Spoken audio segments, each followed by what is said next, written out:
I was very struck by just how early this sort of commodification of the ancient past began. You write about, in the 1st century AD, what we would call tourists visiting Sparta, and the Spartans not only putting on a show for them, but actually inventing sort of so-called ancient traditions to show to these guests, to these visitors.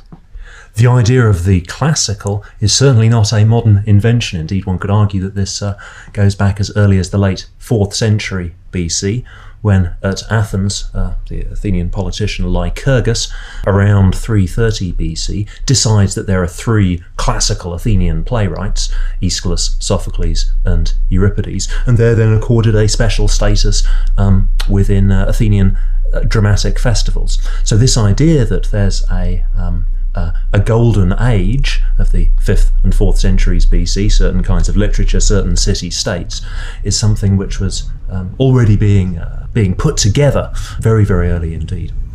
I just pick up the subsequent story of tourism, a familiar feature of the modern world.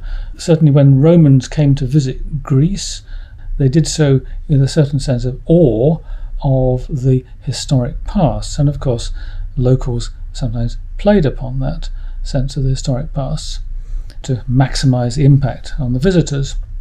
But one of the books which modern tourists, sometimes learning modern tourists, sometimes take with them to Greece is Pausanias, his description of Greece, which is a guidebook to Greece written in the 2nd century AD. What's really interesting about that guidebook is it's actually written by somebody not from mainland Greece, but who lived in Asia Minor, lived in modern Turkey, presenting this ancient world to visitors from outside. We talked at the start about taking Troy as the most distant visible phenomenon on the horizon, and the book ends with Augustine. Now, how self-evident was that as a terminus? Well, the simple answer is that we had to stop somewhere, and it better not overlap too much with volume 2 in the series, which begins around 400. The more interesting answer is that because we were pursuing the issue of how the Christians within the Roman Empire conceived of their pasts, the articulation of that position by Augustine is itself so important looking backwards and so important looking forwards that it provided the obvious turning point. Because what Augustine does is to take the views of the past, which saw the Trojan War as really important and located that on the timeline, but then trumped that, because he then married that to the timelines already developed by a historian a century before, Eusebius. So he married that with the biblical timelines, which stretched back much further, back to Abraham. Abraham being the real start of history, thousands of years before the mere Trojan War. So the Greek stuff is still accepted, it's still important part of the heritage which Augustine incorporated, but it's put in its place, it's put in its Jewish and Christian place.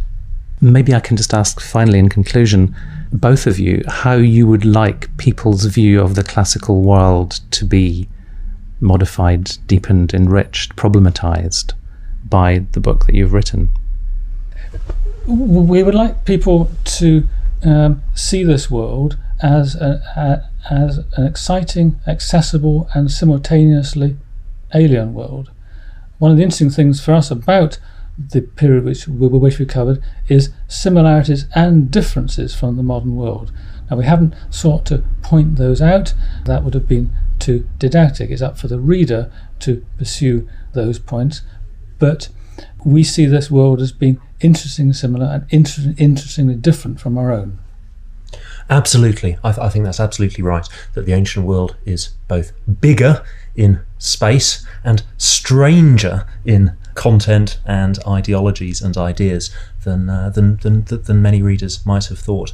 The ideal of classical Athenian democracy is one that's still enormously influential, influences modern global politics. What actually was the Athenian democracy all about? In what ways is it similar? In what ways is it different from modern democracies? In what ways is it, at least to us at the beginning of the 21st century, entirely repellent? and we hope at least that the book will help readers think about these sorts of issues.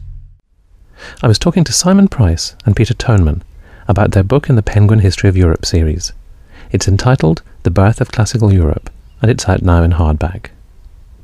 That's all for this edition of the Blackwell Classics podcast, but there are several others in the series to explore on the website at blackwell.co.uk/classics. You'll also find recommendations, information on new and forthcoming titles, and a classics blog there. And of course you'll find The Birth of Classical Europe for sale there, along with several million other titles. I hope you'll join me again early next month for the next Classics podcast. And until then, thank you for listening, and goodbye.